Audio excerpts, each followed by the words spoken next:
must succeed. If the students wish to succeed, if CSU wishes to succeed, and more importantly, if student governments around the country wish to succeed. I mean, it happened to Boulder. You must succeed in retaining your credibility, your rationality, and your reason. You must prove this organization's capacity to operate professionally and traditionally, but also retain its classical uniqueness. This organization has a lot of growing to do, and growing it must do if it wishes to reject the tyranny of the immediate and solidify itself in a glory that once was. But with a calm and rational mentality, I do have hope. And I do believe you can do it. Thank you, ASCSU.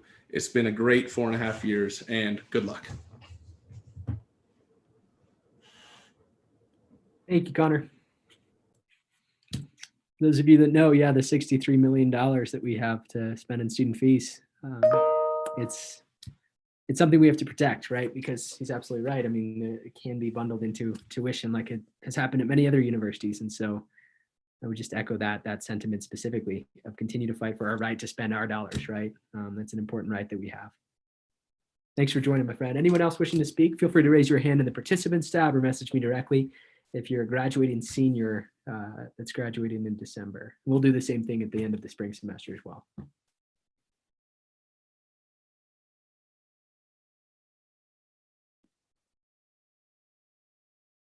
All right, seeing none, we'll continue to move on to gallery input. Are there any members from the CSU community, college councils, anyone wishing to speak this evening?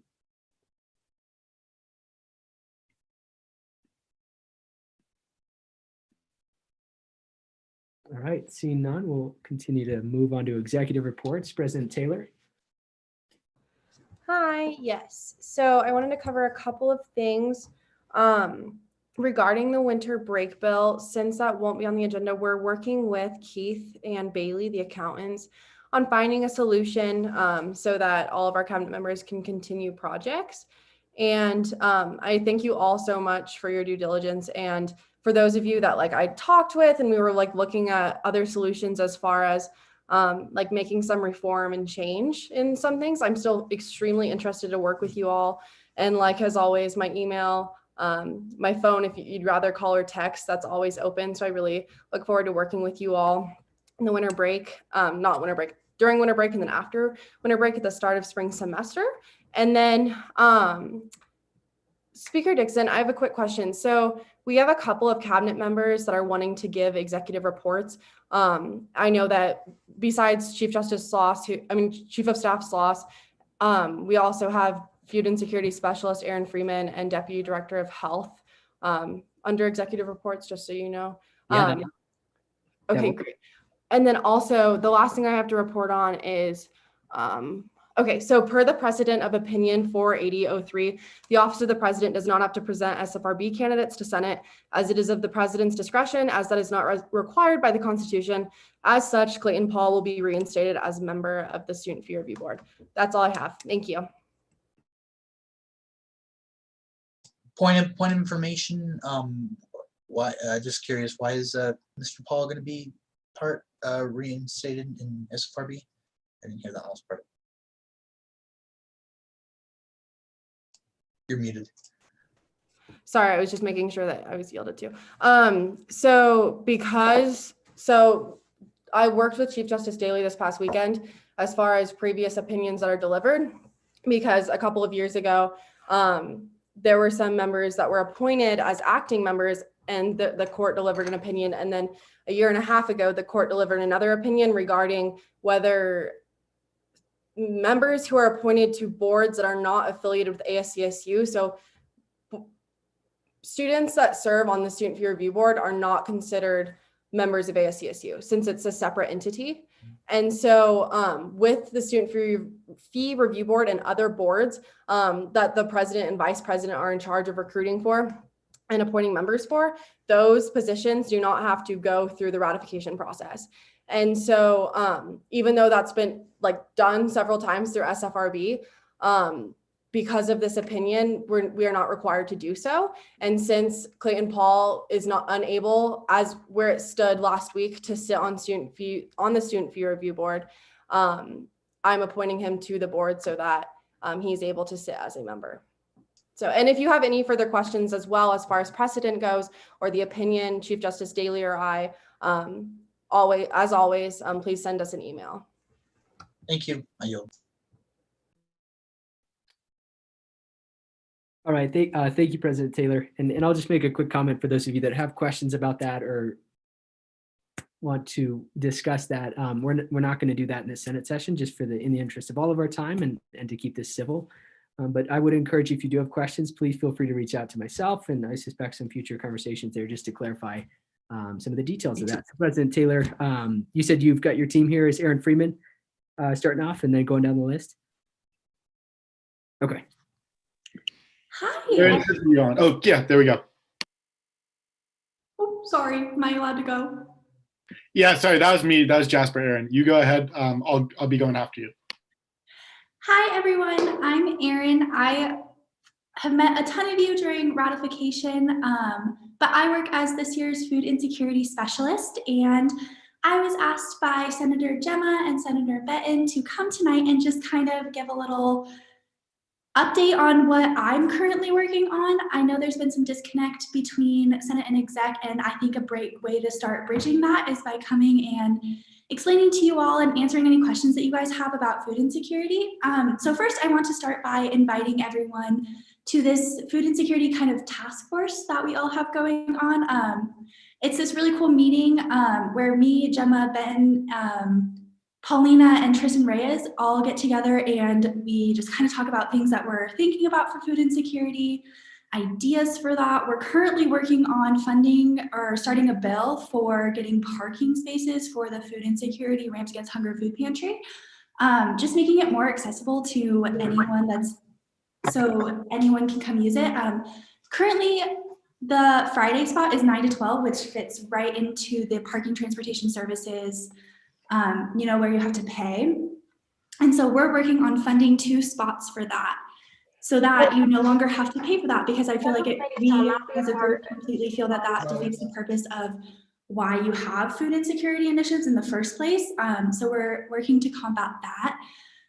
We're also working on food sustainability issues. We just applied for a grant that is going to help reduce waste. So we currently use cardboard boxes here at the food pantry, and they're expensive and it's kind of a waste of sustainability resources. So we were working with the environmental department to reduce that and find a great sustainability way.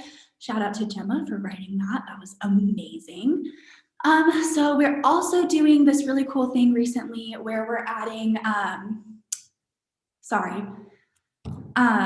personal protective equipment, including sexual health protection, into the pocket pantries and food pantries here at CSU.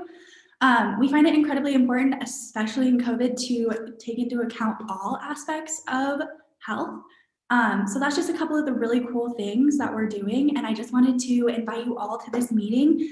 I love all opinions, and there's some things that I don't even think about that you guys have fantastic ideas on. So I just wanted to come on here and invite everyone and give you like a little update of some things that we're working on. Am I allowed to take questions or sorry? Yeah, no, Aaron, I'll allow it for sure. I appreciate you being here. Any questions for Aaron Freeman about food insecurity? Any of the work that her department, her team's been doing?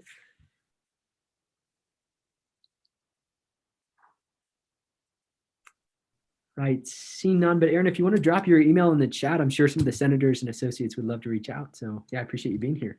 Absolutely. Thank you all. Can I also add the GroupMe link to chat so anybody who'd like to join is able to? Oh, was that targeted to Aaron or to myself? I guess that's, yeah, just all of us to Aaron as well. I guess I wanted to let Aaron know that as well. See if that was good. Awesome. I will find that and I'll put that in chat for us. Thank you. Point of information, the group chat that Chair Rossler is talking about is for the Food Insecurity Task Force. And we're looking for senators and executive members to join and start collaborating. We've decided that 4 or 5 people is too small and we need to start growing and we need to start attacking this issue from lots of different ways and perspectives. So please feel free to join, even if you just want to stay updated on what we do, or if you want to help us write bills, we'd really appreciate the collaboration.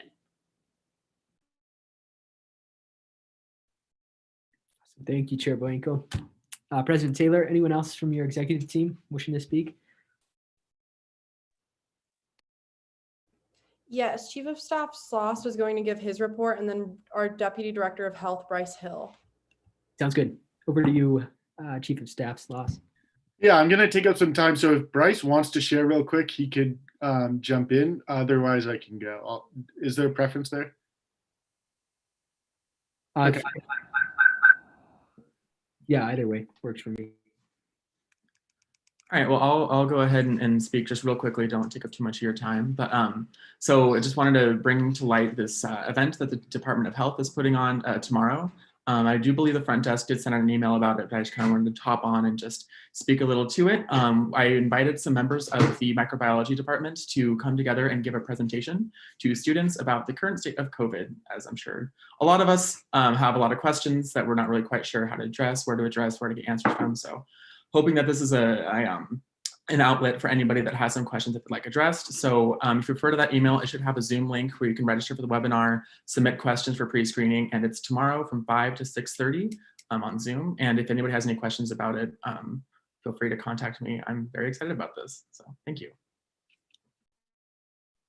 Thank you, Bryce. And then if you also, same for you, if you want to drop your email for anyone wishing to get in contact with you, that'd be great. And then over to you, Jasper. Awesome. Thank you very much, Speaker Christian. After this, I will also drop my email in the chat. So if anyone wants to reach out with questions, feel free to do that. I'm going to kind of run through, we're not going through every single department, but a majority of our departments, and just kind of give you guys a brief update on what they're doing if it was different or stands out from some of the information that's on weekly reports. The first coming from Chief of Staff's office, we're working on some collaboration and attendance with Senate committees and caucuses. We've gotten a lot of feedback and really heard Senate's concerns that there hasn't been enough collaboration or really us being on the same page with where we're at. And so we're going to really push an effort on behalf of executive branch for all of us to be on the same page. And so that looks like we'll have an exec member attending every one of the Senate committee meetings and caucuses, hopefully more when we can, but we'll always try and have one there. That started this week, but we haven't been able to make every one because we're getting the schedules all together, but that will for sure be happening throughout the spring. We're also setting up regular meetings with senators and some of the offices they represent, so that we can all kind of be on the same page and be working as collaboratively as a body of 3 branches and not just our individual branches. Campus Engagement's been working on a number of different projects, their hands kind of in everything, but primarily they're planning targeted presentations at classes and organizations from most departments to increase ASCSU awareness, accessibility, and involvement. So that would look like each of our different departments doing a presentation to classes or organizations on what ASCSU is and then what their department specifically does. The hope of this is it would increase some of our outreach and getting students aware of what we do, as well as kind of opening up avenues for people to be getting engaged with internship programs that's coming up in the spring, as well as some of the open senator positions and open board positions that we get to appoint to. The health department is looking at opportunities for additional mental health support for students during the spring semester. Bryce is also doing that webinar series, which is happening Thursday. I encourage you all to attend, but I feel like that's other noteworthy thing coming out of the health department. I think a goal is there's been some efforts this semester, but with things looking like they're going to be very similar in the spring, we want to continue and kind of up those efforts. Office of State and Local Policy is transitioning the Me+3 campaign in affordable housing reform to look at our options in the spring, whether that's reviving the ballot initiative or other routes that we can lobby and see positive reform. On the other side of that, we're also looking at ways that that office also is effective in their time in office and doesn't just focus on one single goal. And so a lot of that is centered around how we put student engagement in local government and encourage local government to matter. So there's a lot of talk on what boards and commissions will look like, if that's an avenue students could be engaged with.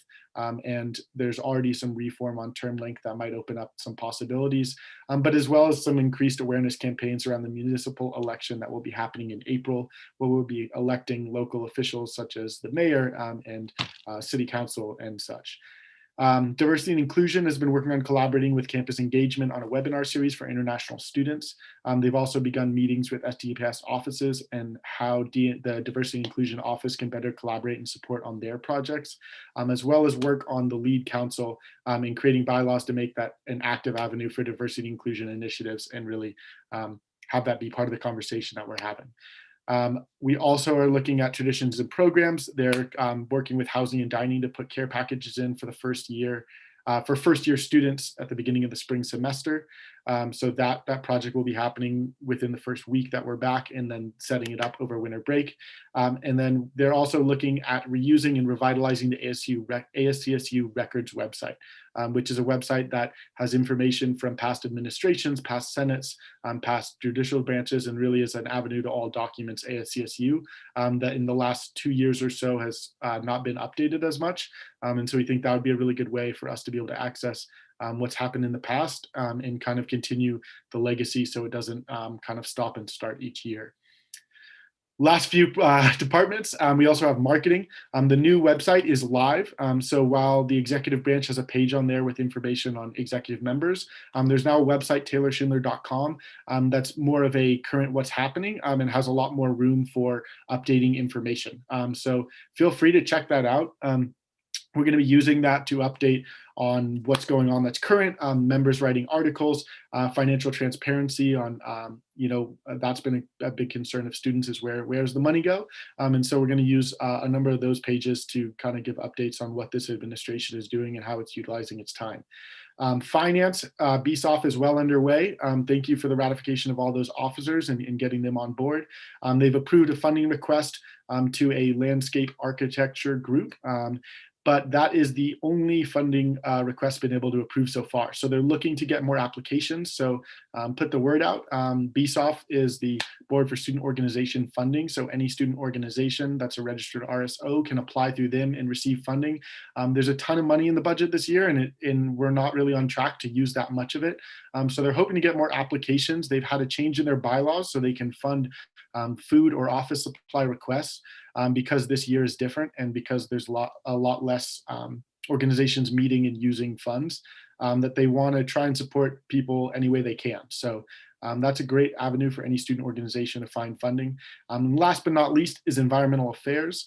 Sophia and Miles are two officers in that department, have kind of been all over the place and having their hands in everything, really partnering with a number of different organizations on sustainability initiatives. Noteworthy is the LSC composting petition to get composting out front of the LSC. So please sign that if you guys haven't. That's in a number of the group chats, and I can try and find the link and post it in here if you're interested in that. But they've also got a number of other avenues for sustainable efforts to continue that charge.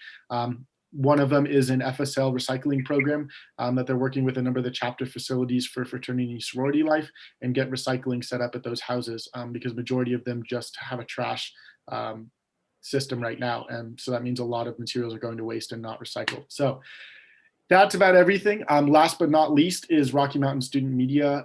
We fund them. It's a big part of ASCSU's contract. They had their their board meeting today. They put in new officers and a chair and secretary, so they're kind of starting up for the rest of the year with some new positions there. But please feel free to reach out with any questions about that contract and what our connection to them looks like if you're curious. I think that's everything. Christian, I would love to field questions if you're allowing that and if there's any questions, but otherwise I'll throw my email in here and feel free to reach out if you have any questions. Yeah, sure. Chief of Staff Sloss, I'll allow it. Any questions for Chief of Staff regarding any of the announcements that he just made? He just painted the picture, right? There are the opportunities for us to collaborate, right? Inter-branch work that y'all are working on, and obviously a lot of great projects. So any questions for Jasper? Yeah, Associate Levitt, you have the floor, and then Senator Hill. Thank you so much. Just what was the Taylor Schindler website? Could you put a link to that in the chat for us?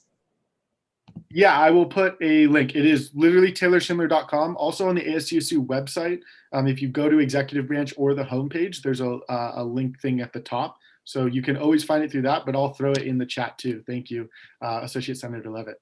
Cool. Thank you so much. I yield my time. Thank you, Associate Levitt. Over to Senator Hill, you have the floor. Thank you, Mr. Speaker. So I really do appreciate the the collaboration with us and that you come to our committees and stuff. As such, would you be willing to allow some senators to come to exec committees as well to collaborate on things? I know I like to work with some of exec to get like bills and whatnot done. So yeah, if you would, I don't know if you can answer that. Do I have to go ahead to answer that? Yeah. Oh, I yield. Sorry. Yeah, sorry. I yield to Mr. Slot. Yeah, our hope is with exec members joining your guys' committee, we're in the conversation about what you're working on. We don't host any kind of general meetings like that. So we host our cabinet meeting, which I'm not sure what that would look like, but I think we're going to kind of keep that to cabinet members. And then we allow Speaker of the Senate to join so that there is that collaboration. And then we have department meetings where we're checking in on what the department is working on. We could possibly open up those and maybe have people joining if they're interested in the project. But I think the number one thing we're considering to answer you, Senator Hill, is possibly hosting one, maybe two a week, where it is 3 to 5 exec members from different departments. Thank you, Speaker Dixon. I was saying you guys, I mean to say you all. I don't want to use language that's offensive to anyone in this community or anywhere. So you all.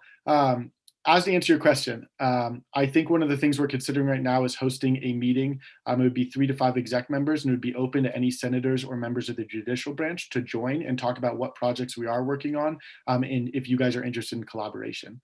So if you would send me an email, we could kind of start up this conversation about what that might look like, because I think currently we don't really have an avenue for that, but we're very interested in opening up that so that we can kind of involve everyone in the conversation and in the works as the initiatives are happening and not afterwards. So I'm posting my email in right there, and that would be a great start. Does that sound good, Senator Hill? Thank you so much. Yes, it does. I appreciate your work. Again, we're all indebted to you guys. Mr. Speaker, I yield. Thank you, Senator Hill. Any other questions? I did make Chief of Staff Sloss, a co-host, so you should be able to message him directly if you have any questions about anything that he just brought up. All right, seeing none, we'll go ahead and move on. Chief of Staff Sloss, any other announcements for executive, or can we move to judicial? I think that's all for us. Thank you all, and thank you for letting us share this space with you. Yeah, thank you. Yeah, let's continue to build a strong relationship here. I appreciate you showing up and just for all of the announcements. So over to Chief Justice Daly for judicial. Hi, everyone. The only really real update that we have is that we're opening Associate Justice applications beginning the Friday of finals week, and we will have those applications open through mid-January. So if you're interested in applying, that information will be sent out via the front desk email. It will also be on the website, etc. And we are working to start the asynchronous first diversity module training with our current justices over winter break. And that is all from us. Thank you, Chief Justice Daly. And I did make Daly a co-host as well if you have any questions regarding anything judicial related. We'll move on to committee reports here. Internal Affairs. Internal Affairs, yeah. Chair Hazelton, are you with us? Chair Hazelton, I saw you bounced out of the meeting for a second.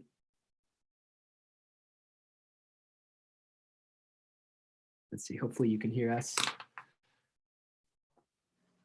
I'm so sorry, are we in legislative officer reports? Yes, yeah, committee reports. So yeah, for you, Internal Affairs, Chair Hazelton, you have the floor. One moment, I couldn't find my mic, and I was hoping I would catch it beforehand. So if you'll give me one moment and do Chair Rossler first, and Chair Blanco, and I'll go last. Yeah, that sounds good. University Affairs, Chair Rossler, you have the floor. Yeah, thank you. Yeah, we had a really awesome meeting this week. We looked at Vice Chair Miles Robinson's resolution that is now on the floor, and we endorsed that with a vote of 11 to 0 to 3. The 3 are the abstentions. And similarly with Resolution 5004, the pass-fail option, we also motioned to endorse that with a 12-0-0 vote. And we talked about Senator Athey's resolution that we'll be seeing on the floor in a little bit. And I want to share, Emily, would you like to share the quote of the week? Would you do that for me? Yeah, so, oh, okay. Hold on one sec. Okay, we got it. I don't know if y'all can hear the echo when we do that.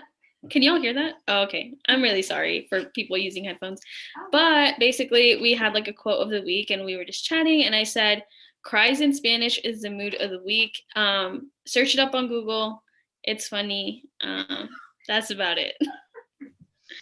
It was very entertaining in the moment. We were just having a short discussion at the end of the meeting, just kind of, hanging out for the last few minutes that we had. And we didn't have a quote of the week. So Emily made one on the spot. It was perfect. It's how we're feeling for finals week. Cries in Spanish is the mood of the week. And with that, yeah, thank you so much. We meet from 3 to 4 p.m.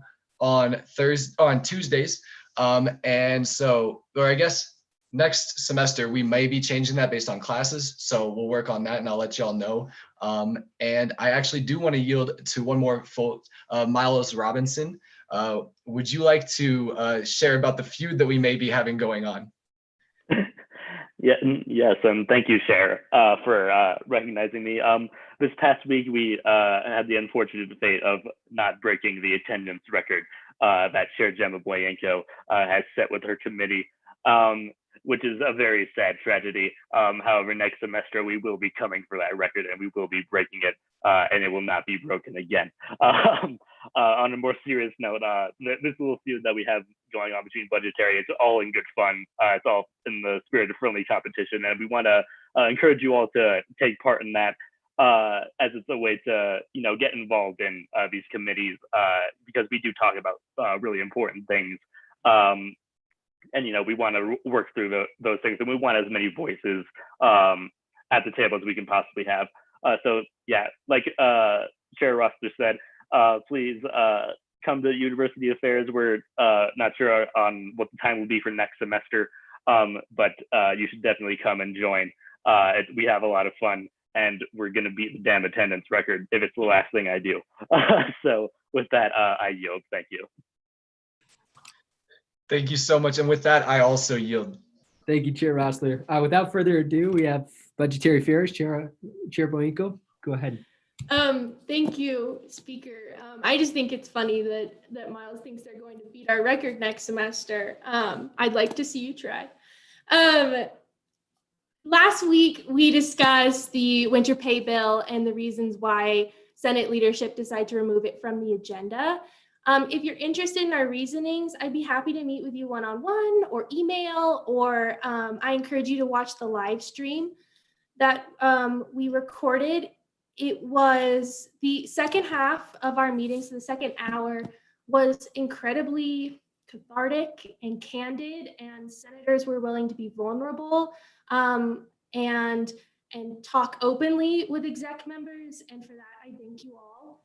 That's not easy to do, especially in this space. It's historically not an inclusive space, so I thank you for trying to make it more of an inclusive space, and I appreciate y'all's hard work.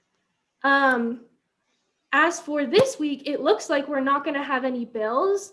So in honor of finals week, we are going to cancel committee so that everyone has time to study. I do want to advertise that Senate has office hours, which is available in the weekly email.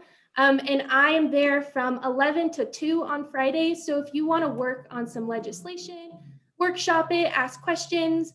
If you're kind of stuck and wondering, what resources you can get a hold of next, feel free to drop in during my time or during any of the other chairs or chairs times. That would be fantastic. I think that's all. Yeah, thank you. I yield. Thank you, Chair Blanco. And I'm going to drop that link in. Hopefully this should be the right one for the virtual office hours. Once again, this week we're not requiring office hours since obviously it's nearing finals week. But yeah, if you are wanting to hop on and work on legislation for when we come back, I'd encourage you to do so. So with that, we'll keep moving. Women's Caucus, Chair McCall. Chair Dixon, do you mind if I give my committee report? Oh, yeah, for sure. And then we'll go to the caucuses. Chair Hazelton, Internal Affairs, go ahead. Yeah, thank you. So I want to say something first, and just so you understand what the point of committees are, and we have multiple roles as a chair.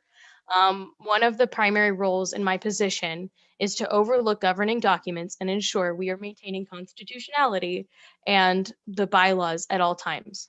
I just want to be careful because I think Connor Cheadle said it so aptly, is if you do not look at the governing documents we hold and we do not respect those, you cannot guarantee on our reliance as an industry. And I think that's really important to note and understand. And with that, I wanted to note, if y'all will read Article 9, Section 906, all additional members shall be appointed in accordance with the Student Fee Review Board, and all members of the Student Fee Review Board shall be confirmed by a plurality vote of the Senate. I just want to acknowledge that's in the document, and what you will do with that statement is up to you. With that being said, so for internal documents, we have been working on a constitutional amendment, which is very exciting. And I wanted to shout that out and how much we've been working towards that and towards that initiative. And I'm super excited to see the internal documents and where it goes. And our constitutional amendment is about including caucuses in our Constitution so that they are going to be a long-standing document and that we can keep those going forever. And so you will never have a chair again just dismiss a caucus out of hand because they don't feel like it. That's what we've been working on. If you want to see it, I'm more than happy to show it to you. I'm super excited about it. Y'all have a wonderful winter break. And I've really loved every single person who's attended my caucus. It's always been exciting. It's always been educating. And I want to just reiterate my gratitude. Y'all are the reason why I'm still here. I just the tenacity of my entire group makes me so happy. And I hope that next semester we can keep up that energy. We may be small, we may not be competing for population and stuff like that. But you know what? This is why I'm doing it. It's for y'all. So have a wonderful day. I yield my time. Thank you, Chair Hazelton. With that, we'll move to Women's Caucus. Chair McCall. Hi, yeah, thank you, Speaker.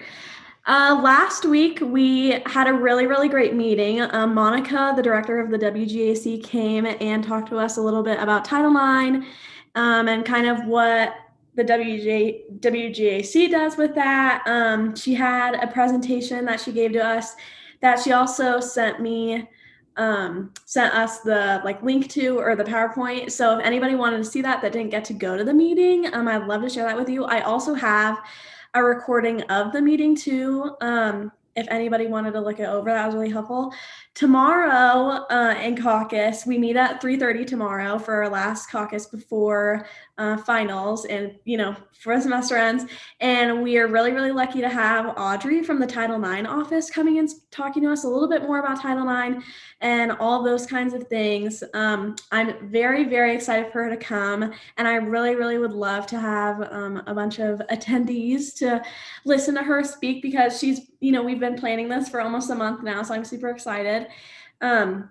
Also, Marlis is going to come for the first little bit and talk about kind of what she was going over with codifying the caucuses and everything. So yeah, I would really, really love to see you all there. Like I said, we meet tomorrow at 3:30. And yeah, thank you. I yield my time. Thank you, Chair McCall. And then over to Diversity and Inclusion Caucus. Recently elected, I think we recognized you last week. Or no, Chair Tovar was not here last week. So newly elected Chair Tovar, congratulations, and you have the floor. Thank you. Sorry for not being there last week. Today was our last meeting of the semester. We passed our bylaws 1200, and then Chair Hazelton gave a wonderful presentation relating to the Congress constitutional amendment. Senator Athey talked about her resolution. And then after that, we just set forth some goals and ideas for how to move forward in the spring semester. I'm going to go ahead and put GroupMe Remind if you want to join that. And besides that, I'll send out a poll early spring semester to figure out when we're going to be meeting. Thank you all. Sounds great. Thank you, Chair Tavar. And with that, I think Parliamentarian Clark should have a link ready. If you haven't formalized which committee you want to join and or if you want to join one of the caucuses, yeah, please feel free to do so. You see the two links there. Yeah, would love for you all to help us understand which committee you want to join. So with that, we'll keep things moving. Legislative officer reports. Bailey Dinsdale, are you in the meeting with us today? Doesn't look like it. Okay, so we'll keep moving. Any other legislative officer reports that I should be aware of? Point of information, I believe point of order, I believe Bailey Dinsdale is in the meeting with us today. Bailey, are you able to hear us? Maybe her account might be labeled something else. Yeah, I'm not seeing anything there. So with that, any other legislative officer reports we should be aware of? All right, seeing none. Any senator and associate senator reports with the first raised hand? Yeah, Senator Nottingham. Okay, so I'd first like to say that I apologize for sending links twice when I didn't mean to. The reason for that is because I have 3 links to send you and I'm getting them off of 2 different emails. So each time I copied one and then said, well, might as well add the other and press enter. And managed to do that twice in a row. But regardless, here we are. So I just wanted to come to y'all and let you guys know about a tremendous opportunity for advocacy that we have coming up tomorrow. Tomorrow, there will be a meeting of the ad hoc subcommittee on strategic housing planning for the city of Fort Collins. On it sits 3 of the members of the city council, and they will be discussing and taking up the issue of U+2 and how the city council wants to prioritize handling it over other legislative opportunities that they have and other policy decisions that they can make. So it's a massive deal, and this is a very potent time to make our voices heard so that during that meeting, they move on and they do prioritize it, and they do begin discussions on hopefully a repeal of U+2. So I just wanted to send that information to you. It'll be 6 p.m. tomorrow, which will be 12/10 Thursday. It will be over Zoom. So the process of doing it will be, you'll click on the link, right? You'll sign in, all that good stuff. And then they'll be taking comments through the chat section, the chat feature. It's not public chat like we have here, but nonetheless, they have a different program going. And we are encouraging people basically to show up and have their voices heard, and to try to encourage as many people who are interested in repealing U+2 to show up to this as possible. I know that the leadership of Kyle and Jesse on the executive side of things with moving forward with Me+3 and what all the work they've been doing and they continue to do on this policy, they're definitely going to be there as well. And if you want your voices heard, I'm going to put all of the information in the chat, and please make sure to show up and spread the word to absolutely everybody you know. Thank you guys, or thank you all.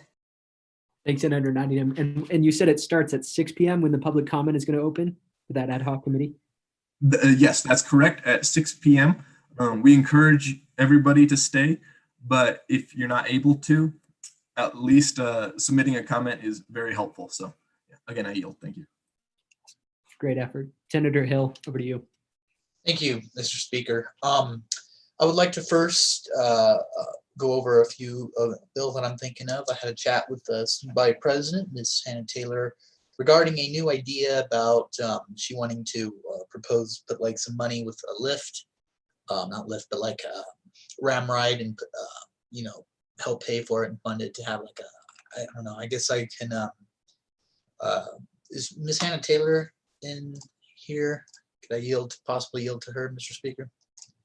Yeah, I'd allow it. Is President Taylor here? President Taylor? Point of information on behalf of President Taylor. She's not in the meeting anymore. I can pass on any information, but that's, yeah. she's not She she spoke with me the other day. We were walking on the LSC. She talked about partnering with Senate, maybe like funding a bill regarding Lyft, Ramride kind of thing, service for the students. I think she mentioned that to me, and I told her I'd be interested in help drafting that. Mr. Sloss, do you have any more information regarding that? Do you want to tell the Senate?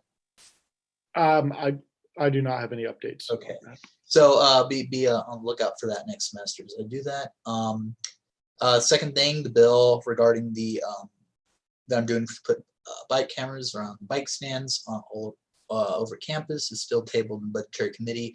When we get back for the spring semester, I plan to untable that and resume working on that. So that's going to be good, and hopefully that can be on the floor by next year. Seeing how much people are back on campus, hopefully in the spring. So yeah, thank you. Mr. Speaker, I yield. Thank you, Senator Hill. Over to Senator Trin. You have the floor. Thank you. Hi, everyone. So I just wanted to share a little project that the PRC Senate team and the Trans Healthcare and Support Representatives is launching very soon. We actually just finished it up, but I just wanted to share why it got created. So during Trans Awareness Week, an incident occurred during a panel held by the Pride Resource Center, where a group spewed racial and transphobic hatred towards our community. Trans folk are constantly having to endure the cycle of violence and hatred that creates an environment of fear and grief for many. The Transgender Law Center began the Love Letters to Trans People campaign for Trans Awareness Week 2020, which inspired our ASCSU PRC Senate team and the Trans Healthcare and Support Representatives to create our own Love Letter campaign with the intent to help spread the love to our community and remind everyone that love will always overpower hate. We are excited this project has launched and want to invite y'all to participate. And so I just wanted to share the link and invite all of you guys to please fill the form out and just help spread the love. And that's all that I have. Thank you. Thank you, Senator Trin. And obviously, if there's anything we can do to support you in that, I know you labeled it right there. I'll send it out on our email. So yeah, please support that effort. That'd be wonderful. Senator Robinson, over to you. Thank you, Mr. Speaker. I just want to first say thank you all for the support on not only my resolution, but also Senator Azzi's resolution. Us here at SDC, we've been working like the devil to get these things through because we recognize that accessibility and inclusivity as it pertains to disability has not been something that has been prevalent in the space and at this university, and we want to push the glass ceiling on that, and we want to create a more accessible space for all students, for all abilities and disabilities. I just want to thank you all for the support on that. I want to give a shout out to Senator Azzi and as well as former Senator Roberts, who could not fulfill her seat for this semester. I'm hoping she will be back for next semester, though, because we have all worked as a fantastic group together, and I'm very proud of the work that we've done. And beyond that, come to University Affairs next semester. And that is all I have to say on that. So I thank you, Mr. Speaker. I yield.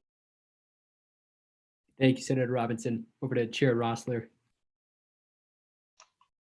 Yeah, thank you so much. I just wanted to bring some attention to the new Title IX regulations that just were brought into effect as of August 14th, I believe.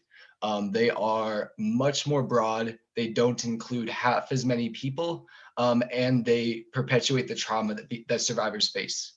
With that, Monica was so wonderful to go to the Women's Caucus and talk with us about this and what ASCSU can do to support these victims and survivors. And so I don't know exactly what it's going to look like, but I am going to keep having conversations with Monica. And I'd really like anybody else who's interested in this initiative to work with us. And the goal in the end, I think, is to work with the WGAC and to try to get them to be able to be a part of the process of Title IX to ensure that victims are not having their trauma perpetuated and to ensure that they're given a just and fair trial. And so, yeah, if you'd like to work on that, please reach out to me. I'm going to be in contact with Monica. I'm working with Ava McCall, Chair McCall, and a few other folks in the Women's Caucus. So yeah, please join us on this initiative. The WGAC has expressed how important it is that the student voices, that the students have a voice and state that voice and share that voice. And that is what we are here for. We need to elevate those student voices. We need to elevate those victims' voices that have had the courage to stand up and speak out, because that's not easy, especially in a country where you get silenced for that. So we need to support those voices. So let's do it. Thank you, Chair Rossler. Well said. Associate Cruz Arizola, over to you. Yeah, thank you for that. Yeah, please join Women's Caucus. It was really awesome having Monica come in and talk to us. Very eye-opening. Shifting gears real quick. Wow, okay, train of thought just left my mind. But El Centro is having study hours with our La Familia leaders. So those are open to anyone, and they will be tomorrow from 4 to 5 with Karen, or from 6 to 7 with Yaneli. So if you want to, meet people or just have like a cool study space and, concentrate because finals are coming up, all that information is on our website or on our Instagram page. So yeah, just feel free to join us if you'd like. Thank you, Associate Cruz Arizola. With that, we'll keep on moving. I don't see anyone else on the speakers list, so we'll advance to the confidence business. Parliamentarian Clark, could you put 2 hours on the confidence clock, please? Yep, awesome. It doesn't look like we have any ratification or election of officers this evening. I'll open the floor for a moment in case we do. All right, seeing none, we'll go ahead and keep moving here on a new business. Resolution 5005, the Department of Transportation DOT resolution written by Associate Athey. Parliamentarian Clark, would Senator you share Athey. that? Sorry. Oh, I'm so sorry. Yeah, absolutely. Senator Athey. Congrats again on that. Sorry about the miscommunication there. You're good, Senator thank you. Athey, go ahead. You have 10 minutes. Okay, so this is the DOT resolution, DOT because it's more catchy than Department of Transportation. So it's about some new rules that were released by the Department of Transportation last Wednesday. They are, I can't even look at that screen. I'm gonna get distracted. So they are in relation to the new rules for airlines regarding service dogs. So the most important part of this bill is the last two whereas clauses. So could you actually scroll down to those two? Parliamentarian Clark. Could you scroll down to the last two whereas clauses? They're the most important ones. Yeah, right there. So these whereas clauses show what the changes that were made that are detrimental to the service animal community. Sorry. So first, they ruled that a service animal is a service dog and a service dog only, and there are many different kinds of service animals throughout the service animal community. There's service miniature horses, there's service monkeys, there's service ferrets, service boa constrictors, so many different kinds of animals that are in the service animal community. And so now airlines are only counting dogs. So moving on from that, airlines can require forms that say that the animal is healthy, it's been trained up to certain qualifications of that stuff, which is a problem for the service animal community because a lot of people train their own service animal, and you're not going to have some paperwork saying, yes, so this dog was trained if you trained it yourself. They can limit the number of service animals per handler. They can require the service animal to fit underneath the handler's foot space, so underneath the seat. And this is a problem because many people have service dogs that are Great Danes for balance or anything like that. Great Dane's not going to fit under the seat, so that's eliminating breeds, which is a huge problem. They can also require the service animal to be harnessed, leashed, or tethered, which means that service animals that have tasks like medical alerts, so if you are having a seizure and your dog needs to go find help for you so that you cannot die or have huge problems, they can't because they're attached to you, so they're not going to be able to go and find someone for help. Or if you have or if they need to be able to grab medicine for you that maybe you've dropped somewhere far away, they aren't going to be able to grab that because they're attached to you again. So those are the main problems with this resolution. With the new rules that are in this resolution. So I can move on to questions. Thank you, Senator Athey. Hey, just a reminder, Associate Osterk, I just to keep decorum, all right, the chat. I know there's a lot of conversation around this topic. I was just responding to someone, sorry. No, for sure. What I will ask is for just all communication to be routed through myself or Speaker Pro Tem Reyes. Is that all right? And we have the documents that were sent to us, and we'll continue that conversation. But let's just keep an eye on that in the chat. We'll turn it to questions here. 10 minutes. Yep. Oh, I do actually have one more thing to add before you move to questions. Go ahead. Sorry. So these rules are also optional to airlines, but because they're beneficial to the airline, they're more likely to do that than not. So it's also creating a disconnect between what each airline is doing. Now I can move on. Sorry. No worries. Senator Athey, you have we'll have 10 minutes of question and answer here. So with the first raised hand. Any questions for Senator Athey? Hi, I have a question. Oh yeah, go ahead, Senator Dennings. Yeah, so I just have a question with the origins of these restrictions. Are they like COVID restrictions or just cause? Okay. They're just because. So the Americans with Disabilities Act is what allows service animals on ground to go all the places that they can go. But the ADA has no control over airlines because technically they're private. So the Department of Transportation gets to make those rules. Also, another thing I forgot to add was that these rules were released on Wednesday and they go into effect in 30 days from that. So they'll be in effect before we get back from break. Got you. Thank you for that context. I think that's important. Thank you. Thank you, Senator Dennings. Any additional questions? Yeah, Associate Richardson, go ahead. I just had a question. So just to clarify, it's up to the discretion of the airline to enforce these, correct? Yes. So it's not consistent at all. Mm-hmm. Got it. All right. Thank you. Any other questions? All right, seeing none, Senator Athey, are you intending to expedite this evening? Yeah, I would like to motion to expedite because that way we will have finished with this resolution before the new rules go into effect. Yeah, definitely. Is there a second on that? Second. Wonderful. If you could unmute just a moment here, friends. All in favor of expediting this piece of legislation, please say aye. Aye. Aye. Aye. All opposed? All right, hearing none in opposition, Speaker Pro Tem Reyes, please let the record reflect that it was a unanimous vote, which bypasses the requirement for us to need to do roll call. Senator Hill, I'm sure that's what you were asking about. Otherwise, did you have a point of information, Senator Hill? I was going to say, I thought that we just voted to expedite it, not unanimous. Oh, thank you. Yeah. I'm so sorry.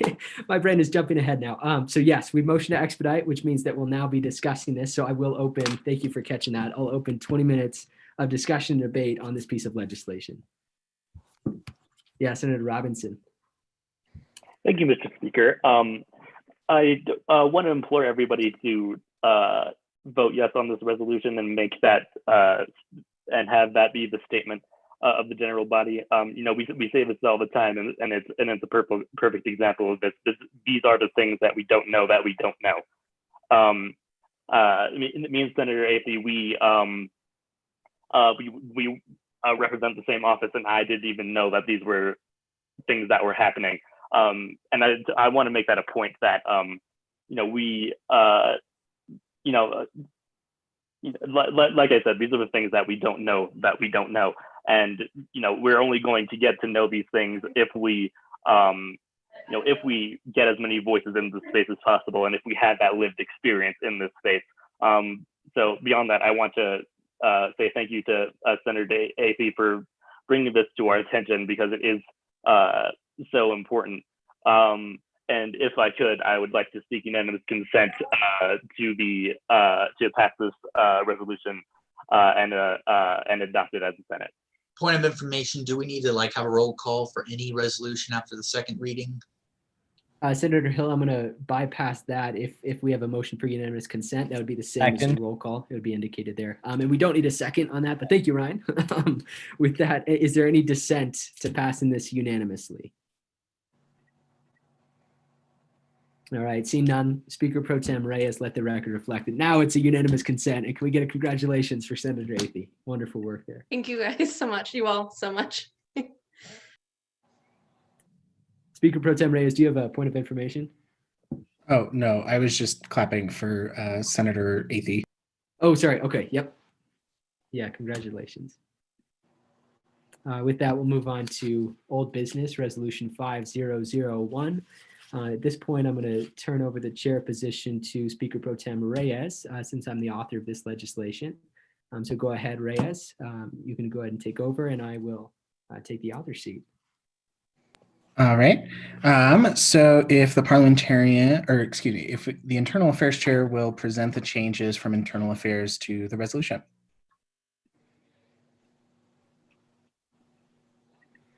Y'all, I believe, and let me just confirm, does Parliamentarian Clark would like to share his screen, or do I need to share my screen with the changes? Chair Hazelton, you can go ahead and share your screen with the changes. I'm not sure if I have them reflected in my documents, so. All right, with that, if you'll give me one moment. Point of order, I'd like to call quorum in the chat. Yes, thank you, Senator Hill. Please remember, if you do have issues with anything that has happened tonight, please speak to Senate leadership. We are more than happy to talk through anything that's happened. And again, from last week, the chat isn't a usual function of Senate, so please keep decorum, mostly to points of information, but do not debate in the chat, please. Thank you.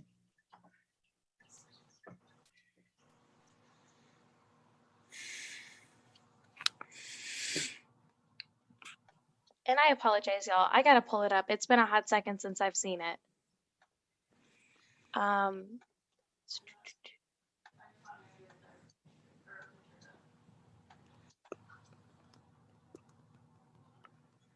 In the meantime, sorry, here, I'll raise my hand. I forget that. Go ahead, Speaker Dixon. Thank you, Chair Reyes. Yeah, in the meantime, I'll mention for the Senate bylaws some of the changes, if that's all right, Chair Hazelton, just to give some context while you're finding it there. Some of the changes that we made are instituting a few things, instituting the conference committee, which basically the idea of that is at the federal government level, they have a body that combines all of the amendments that are made from all of the committees right into one slate of changes, and they present all of it together to the Senate. And we've been in need of a process like that for a long time. And so I finally took the time to codify that. And what it would do essentially is the chairs of all of the committees would have to agree unanimously to combine into one report all of the changes. So for example, if there were two competing clauses, two different ideas that could not work synonymously, then we would immediately discharge and send it to the vote of the Senate, send it to the floor as separate reports if there wasn't full unanimous consent between all of the chairs. Obviously, they would be speaking on your behalf as committee members. One of the other changes that we made is kind of codifying what the attendance expectations are, adopting the 3-strike policy, which is nothing new for most organizations like this, but just having a tiered way for us to check in, right? And I think, speaking from my point of view, I think the question would never be, hey, you're missing meetings. Do we need to talk about your role within ASCSU? I would approach it in the direction of, hey, I noticed you're missing meetings. Is there anything we can do to support you? Right? Is everything okay? Are you feeling overwhelmed with classes? Right? Because we realize that empathy needs to be lived out in the way that we hold senators and associates accountable. And so that's something that I intend to do. I can't speak for the next chair or the next speaker of the Senate, but I certainly hope that that would continue. But yeah, that change will be reflected as well. Chair Hazelton, do you need me to keep stalling or whenever you're ready?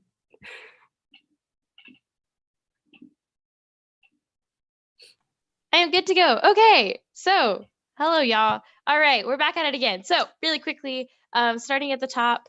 And so our first change was the outline. So it cannot say, so just for context, there's an idea of superseding documents. So a above level document cannot reference a underneath document. That's the change right here. So looking at it, we cannot say the bylaws cannot reference the job descriptions because the bylaws supersede the job descriptions. So like the job descriptions could reference the bylaws, logistics. So that's the first change we've made. And basically I'm going to go through them one by one. And the way the process works is the author can either accept the change or reject the change, and give a reason, not give a reason. And then if we feel really passionate and disagree with the author, which I don't think we will, but just in case, we can motion to basically put that change in the document as a Senate. Just so you're understanding, because I think this is our first time doing this kind of level of changes. With that being said, Speaker Dixon, do you accept or reject the changes? I accept those changes. Okay. And so we'll go through here and we'll just keep going. And keep in mind, blue is Christian's changes, red are my changes, and then there's going to be purple, which are things that have been already accepted. We just are a little bit behind accepting updating documents. So those are Tristan's changes from last semester. Continuing on, we've made the change right here to include, so it's not into, once again, documents should be overarching and for all time. And so if we say or online via Zoom, just for that option to be ready for the future reference. Do you accept it or reject those changes, Chair Dixon? I accept. Okay. Keeping on, ignore that. I just made a mistake. So we often also, there should be able to, if you don't have access online, you can do physical copies, super quick change. So, or through physical copies available in the ASCSU office, which can be given to the front desk. Do you accept or reject those changes?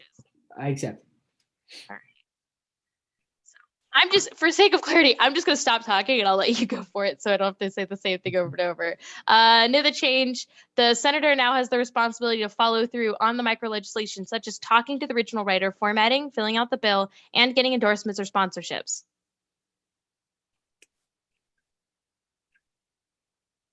That's right. Yeah, I accept that. The other thing is this is just a formatting error.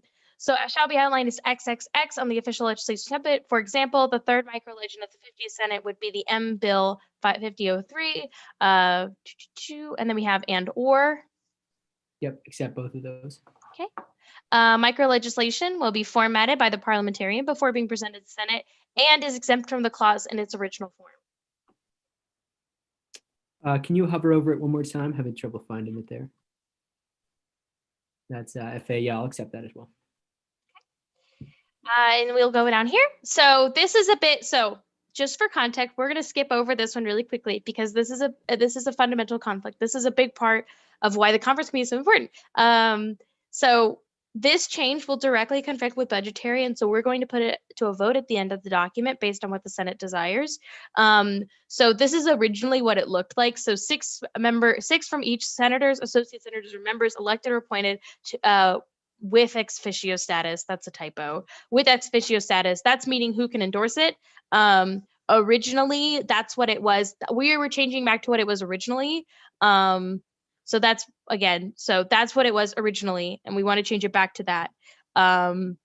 We will put that to a vote later because budgetary had a differing opinion on that. So just continuing on.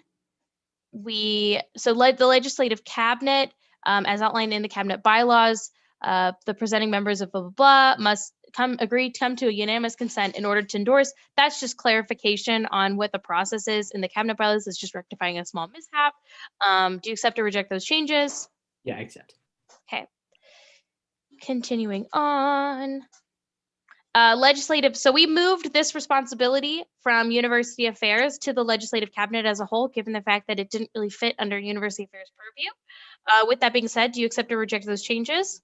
That's section 6, am I thinking right? That is section 6, clause B, subsection A.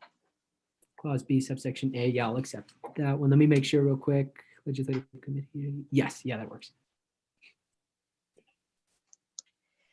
Okay, so continuing on, all of these things, so we approved all those. That's just limiting because of the amount of voters in conference committee is just the chairs. So that was just fixing that number. Are we good on that? Yeah, That works. Cool. Clerical change. Gonna keep going. This is all formatting changes. All of the red is formatting changes. So what we did is we effectively took this and moved it. So no words were changed, just movement. And we're good on that one. And then here, if the Senate does not adopt the Office Committee report, the body shall go to its original form or resolution with the changes the internal committee made, which will be on its second reading. The chair or vice chair shall be present to reintroduce the bill or resolution, which is what we're doing now. We added that. Do you accept those changes? Yeah, and that's asking for M, subpoint A and subpoint B as well. Yeah, we'll just toss it all in there. Okay. Yeah, adding a 1 week timeline. Yep, I accept that.